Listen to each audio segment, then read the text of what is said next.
Let's start with a brief summary. This article, written by Paul Graham in 2013, states that successful startups often tend to do things that are not scalable at the beginning. Graham emphasizes that entrepreneurs usually have to gain users manually, and they need to provide them with an extraordinary service experience during this process. Graham also points out that launching on a large scale with the expectation of rapid growth often doesn't work, because users are usually won over time and the rate of growth gradually increases. He suggests that the most important factor for a successful startup is the effort to create a product that will provide value to users and satisfy them. Before we dive in, I want to share a quick note about how this podcast is created. As you've probably noticed, this podcast isn't voiced by a human, but by artificial intelligence. I'm obligated to inform you of this beforehand due to the rules of AI services. This podcast is made possible by our sponsor, Wope.com, an AI startup that combines content marketing with artificial intelligence to significantly boost traffic and revenue of your startups. For all the latest content, be sure to follow me at x.com/yigitkonor. Now let's turn our attention back to the essay. Implementing non-scalable practices, initial steps to a successful startup. Original title, Do Things That Don't Scale. Date, July 2013. One of the most common types of advice we give at Y Combinator is to do things that don't scale. A lot of would-be founders believe that startups either take off or don't. You build something, make it available, and if you've made a better mousetrap, people beat a path to your door as promised.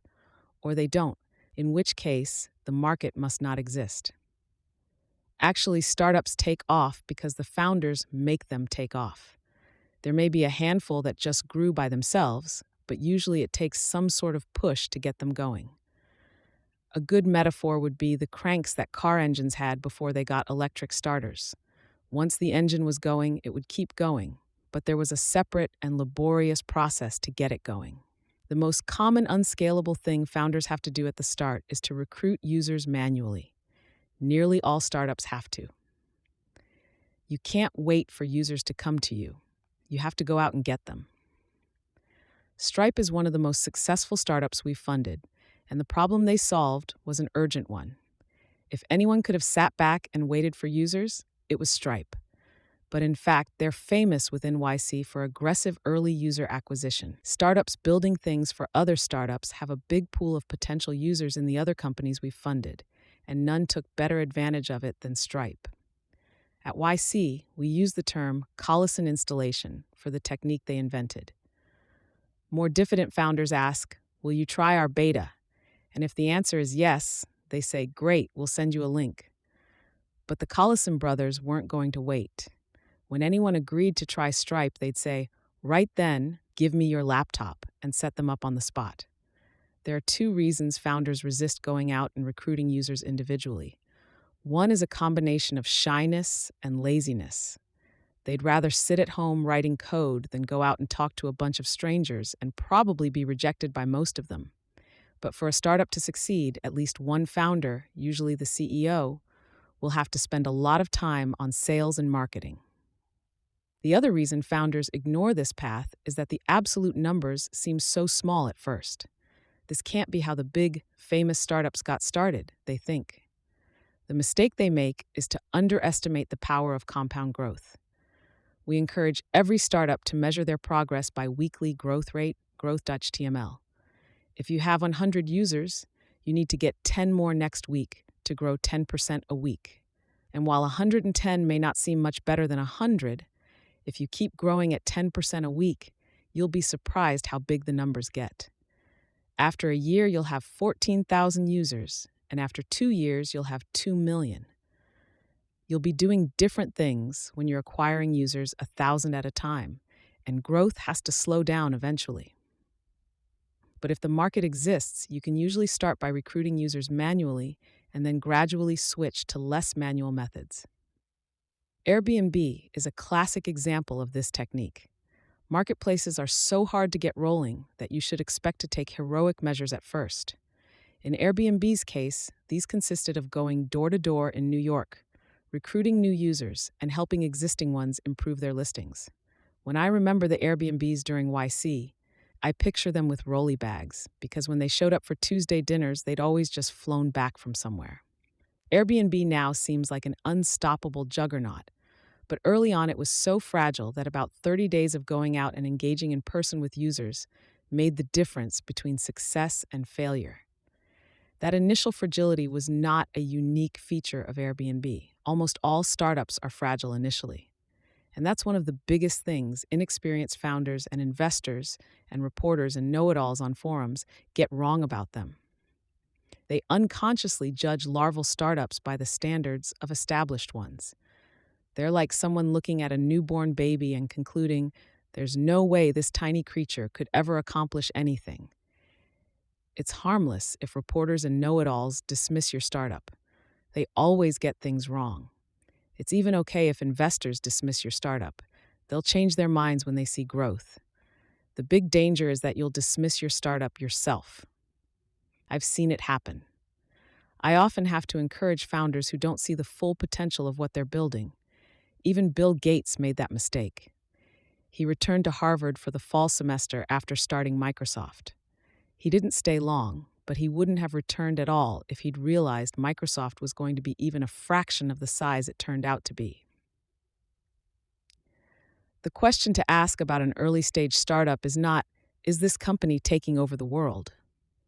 But how big could this company get if the founders did the right things?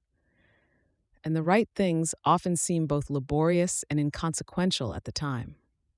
Microsoft can't have seemed very impressive when it was just a couple guys in Albuquerque writing basic interpreters for a market of a few thousand hobbyists, as they were then called. But in retrospect, that was the optimal path to dominating microcomputer software. And I know Brian Chesky and Joe Gebbia didn't feel like they were en route to the big time as they were taking professional photos of their first host's apartments. They were just trying to survive. But in retrospect, that too was the optimal path to dominating a big market. How do you find users to recruit manually? If you build something to solve your own problems, startupideas.html, then you only have to find your peers, which is usually straightforward. Otherwise, you'll have to make a more deliberate effort to locate the most promising vein of users. The usual way to do that is to get some initial set of users by doing a comparatively untargeted launch, and then to observe which kinds seem most enthusiastic and seek out more like them. For example, Ben Silberman noticed that a lot of the earliest Pinterest users were interested in design, so he went to a conference of design bloggers to recruit users. And that worked well. Delight. You should take extraordinary measures not just to acquire users, but also to make them happy. For as long as they could, which turned out to be surprisingly long, Wufoo sent each new user a handwritten thank you note.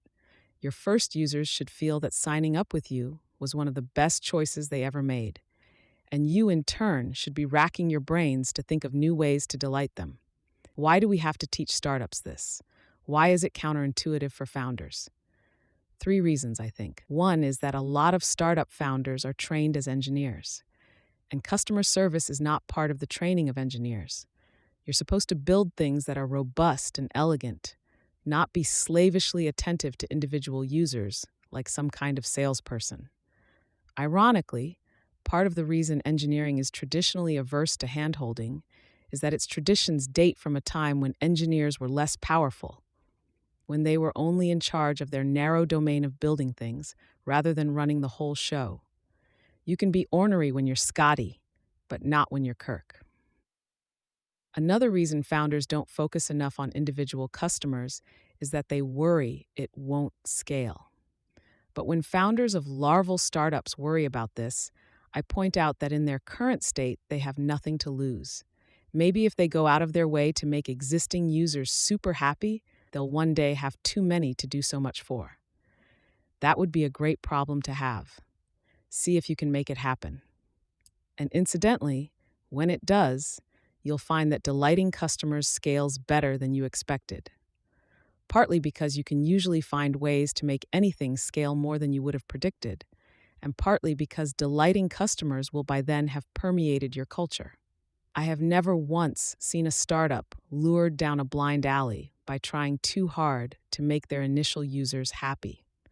But perhaps the biggest thing preventing founders from realizing how attentive they could be to their users is that they've never experienced such attention themselves. Their standards for customer service have been set by the companies they've been customers of, which are mostly big ones. Tim Cook doesn't send you a handwritten note after you buy a laptop. He can't, but you can. That's one advantage of being small. You can provide a level of service no big company can. Once you realize that existing conventions are not the upper bound on user experience, it's interesting in a very pleasant way to think about how far you could go to delight your users. I was trying to think of a phrase to convey how extreme your attention to users should be, and I realized Steve Jobs had already done it. Insanely great. Steve wasn't just using insanely as a synonym for very. He meant it more literally, that one should focus on quality of execution to a degree that in everyday life would be considered pathological. All the most successful startups we've funded have, and that probably doesn't surprise would-be founders. What novice founders don't get is what insanely great translates to in a larval startup. When Steve Jobs started using that phrase, Apple was already an established company. He meant the Mac and its documentation and even packaging, such as the nature of obsession, should be insanely well designed and manufactured. That's not hard for engineers to grasp. It's just a more extreme version of designing a robust and elegant product. What founders have a hard time grasping, and Steve himself might have had a hard time grasping, is what insanely great morphs into as you roll the time slider back to the first couple months of a startup's life. It's not the product that should be insanely great, but the experience of being your user. The product is just one component of that. For a big company, it's necessarily the dominant one. But you can and should give users an insanely great experience with an early, incomplete, buggy product if you make up the difference with attentiveness. Can, perhaps, but should? Yes. Overengaging with early users is not just a permissible technique for getting growth rolling. For most successful startups, it's a necessary part of the feedback loop that makes the product good. Making a better mousetrap is not an atomic operation. Even if you start the way most successful startups have, by building something you yourself need, the first thing you build is never quite right. And except in domains with big penalties for making mistakes, it's often better not to aim for perfection initially. In software especially, it usually works best to get something in front of users as soon as it has a quantum of utility, and then see what they do with it. Perfectionism is often an excuse for procrastination, and in any case, your initial model of users is always inaccurate, even if you're one of them. The feedback you get from engaging directly with your earliest users will be the best you ever get. When you're so big you have to resort to focus groups, you'll wish you could go over to your users' homes and offices and watch them use your stuff like you did when there were only a handful of them. Fire. Sometimes the right unscalable trick is to focus on a deliberately narrow market. It's like keeping a fire contained at first to get it really hot before adding more logs. That's what Facebook did. At first, it was just for Harvard students. In that form, it only had a potential market of a few thousand people, but because they felt it was really for them, a critical mass of them signed up. After Facebook stopped being for Harvard students, it remained for students at specific colleges for quite a while. When I interviewed Mark Zuckerberg at Startup School, he said that while it was a lot of work creating course lists for each school, doing that made students feel the site was their natural home. Any startup that could be described as a marketplace usually has to start in a subset of the market, but this can work for other startups as well. It's always worth asking if there's a subset of the market in which you can get a critical mass of users quickly. Most startups that use the contained fire strategy do it unconsciously. They build something for themselves and their friends, who happen to be the early adopters, and only realize later that they could offer it to a broader market. The strategy works just as well if you do it unconsciously. The biggest danger of not being consciously aware of this pattern is for those who naively discard part of it. E.g., if you don't build something for yourself and your friends, Or even if you do, but you come from the corporate world and your friends are not early adopters, you'll no longer have a perfect initial market handed to you on a platter. Among companies, the best early adopters are usually other startups. They're more open to new things both by nature and because, having just been started, they haven't made all their choices yet. Plus, when they succeed, they grow fast, and you with them. It was one of many unforeseen advantages of the YC model, and specifically of making YC big, that B2B startups now have an instant market of hundreds of other startups ready at hand. HW.html, there's a variant of doing things that don't scale that we call pulling a Meraki. Although we didn't fund Meraki, the founders were Robert Morris's grad students, so we know their history. They got started by doing something that really doesn't scale, assembling their routers themselves. Hardware startups face an obstacle that software startups don't. The minimum order for a factory production run is usually several $100,000, which can put you in a catch-22. Without a product, you can't generate the growth you need to raise the money to manufacture your product. Back when hardware startups had to rely on investors for money, you had to be pretty convincing to overcome this. The arrival of crowdfunding, or more precisely pre-orders, has helped a lot. But even so, I'd advise startups to pull a Meraki initially if they can. That's what Pebble did. The Pebbles assembled /.turbifycdn.com /TDN/Paul Graham/Eric.J. Ford, the first several hundred watches themselves. If they hadn't gone through that phase, they probably wouldn't have sold $10 million worth of watches when they did go on Kickstarter. Like paying excessive attention to early customers, fabricating things yourself turns out to be valuable for hardware startups. You can tweak the design faster when you're the factory, and you learn things you'd never have known otherwise. Eric Mijakovsky of Pebble said one of the things he learned was how valuable it was to source good screws. Who knew? Consult. Sometimes we advise founders of B2B startups to take over-engagement to an extreme and to pick a single user and act as if they were consultants building something just for that one user. The initial user serves as the form for your mold. Keep tweaking till you fit their needs perfectly, and you'll usually find you've made something other users want too. Even if there aren't many of them, there are probably adjacent territories that have more. As long as you can find just one user who really needs something and can act on that need, you've got a toehold in making something people want. And that's as much as any startup needs initially. Consulting is the canonical example of work that doesn't scale. But, like other ways of bestowing one's favors liberally, it's safe to do it so long as you're not being paid to. That's where companies cross the line. So long as you're a product company that's merely being extra attentive to a customer, they're very grateful, even if you don't solve all their problems. But when they start paying you specifically for that attentiveness, when they start paying you by the hour, they expect you to do everything.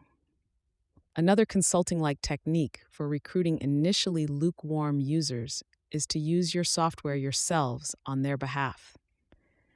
We did that at ViaWeb. When we approached merchants asking if they wanted to use our software to make online stores, some said no, but they'd let us make one for them. Since we would do anything to get users, we did. We felt pretty lame at the time.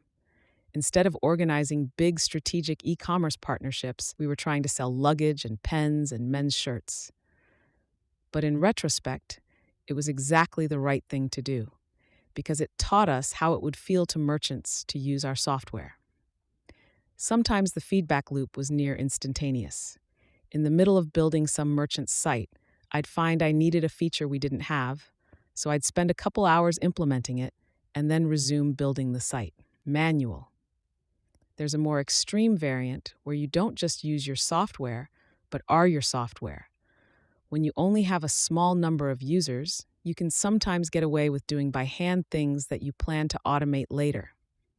This lets you launch faster, and when you do finally automate yourself out of the loop, you'll know exactly what to build because you'll have muscle memory from doing it yourself.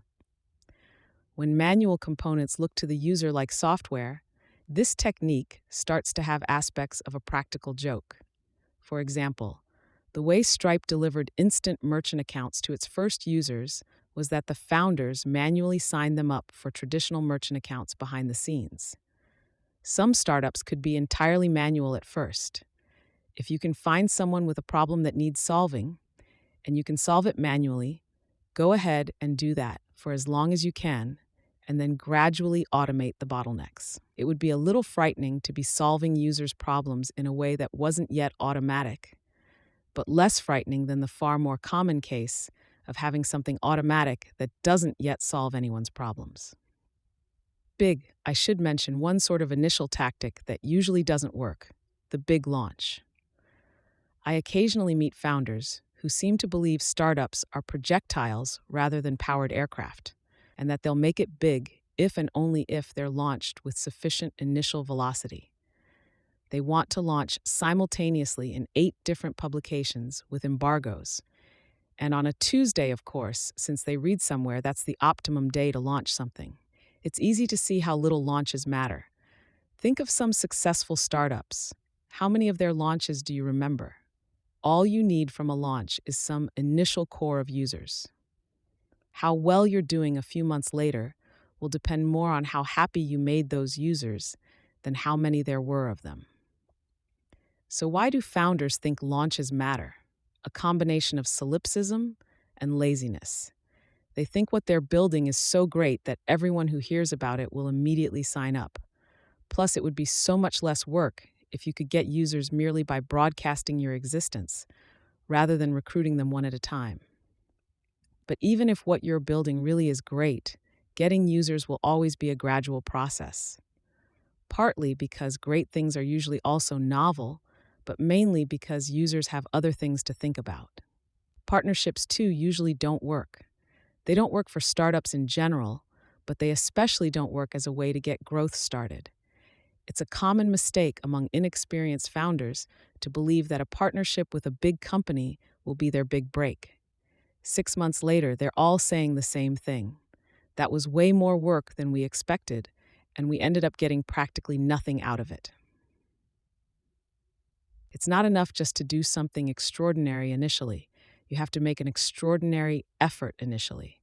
Any strategy that omits the effort, whether it's expecting a big launch to get you users or a big partner, is ipso facto suspect. Vector. The need to do something unscalably laborious to get started is so nearly universal that it might be a good idea to stop thinking of startup ideas as scalars. Instead, we should try thinking of them as pairs of what you're going to build, plus the unscalable thing you're going to do initially to get the company going. It could be interesting to start viewing startup ideas this way, because now that there are 2 components, you can try to be imaginative about the second as well as the first. But in most cases, the second component will be what it usually is. Recruit users manually and give them an overwhelmingly good experience. And the main benefit of treating startups as vectors will be to remind founders they need to work hard in 2 dimensions. In the best case, both components of the vector contribute to your company's DNA. The unscalable things you have to do to get started are not merely a necessary evil, but change the company permanently for the better. If you have to be aggressive about user acquisition when you're small, you'll probably still be aggressive when you're big. If you have to manufacture your own hardware or use your software on users' behalf, you'll learn things you couldn't have learned otherwise. And most importantly, if you have to work hard to delight users when you only have a handful of them, you'll keep doing it when you have a lot. Notes. Actually, Emerson never mentioned mousetraps specifically. He wrote, "If a man has good corn or wood or boards or pigs to sell, or can make better chairs or knives, crucibles or church organs than anybody else, you will find a broad, hard-beaten road to his house, though it be in the woods." Thanks to Sam Altman for suggesting I make this explicit. And no, you can't avoid doing sales by hiring someone to do it for you. You have to do sales yourself initially. Later, you can hire a real salesperson to replace you. The reason this works is that as you get bigger, your size helps you grow. Patrick Collison wrote, "At some point, there was a very noticeable change in how Stripe felt. It tipped from being this boulder we had to push to being a train car that in fact had its own momentum. One of the more subtle ways in which YC can help founders is by calibrating their ambitions, because we know exactly how a lot of successful startups looked when they were just getting started. If you're building something for which you can't easily get a small set of users to observe, e.g., enterprise software, and in a domain where you have no connections, you'll have to rely on cold calls and introductions. But should you even be working on such an idea? Gary Tan pointed out an interesting trap founders fall into in the beginning. They want so much to seem big that they imitate even the flaws of big companies, like indifference to individual users. This seems to them more professional. Actually, it's better to embrace the fact that you're small and use whatever advantages that brings. Your user model almost couldn't be perfectly accurate because users' needs often change in response to what you build for them. Build them a microcomputer, and suddenly they need to run spreadsheets on it because the arrival of your new microcomputer causes someone to invent the spreadsheet. If you have to choose between the subset that will sign up quickest and those that will pay the most, it's usually best to pick the former, because those are probably the early adopters. They'll have a better influence on your product, and they won't make you expend as much effort on sales. And though they have less money, you don't need that much to maintain your target growth rate early on. Yes, I can imagine cases where you could end up making something that was really only useful for one user. But those are usually obvious, even to inexperienced founders. So if it's not obvious you'd be making something for a market of one, don't worry about that danger. There may even be an inverse correlation between launch magnitude and success. The only launches I remember are famous flops like the Segway and Google Wave. Wave is a particularly alarming example because I think it was actually a great idea that was killed partly by its overdone launch. Google grew big on the back of Yahoo, but that wasn't a partnership. Yahoo was their customer. It will also remind founders that an idea where the second component is empty, an idea where there is nothing you can do to get going, e.g., because you have no way to find users to recruit manually, is probably a bad idea, at least for those founders. Thanks to Sam Altman, Paul Buchheit, Patrick Collison, Kevin Hale, Stephen Levy, Jessica Livingston, Jeff Ralston, and Gary Tan for reading drafts of this.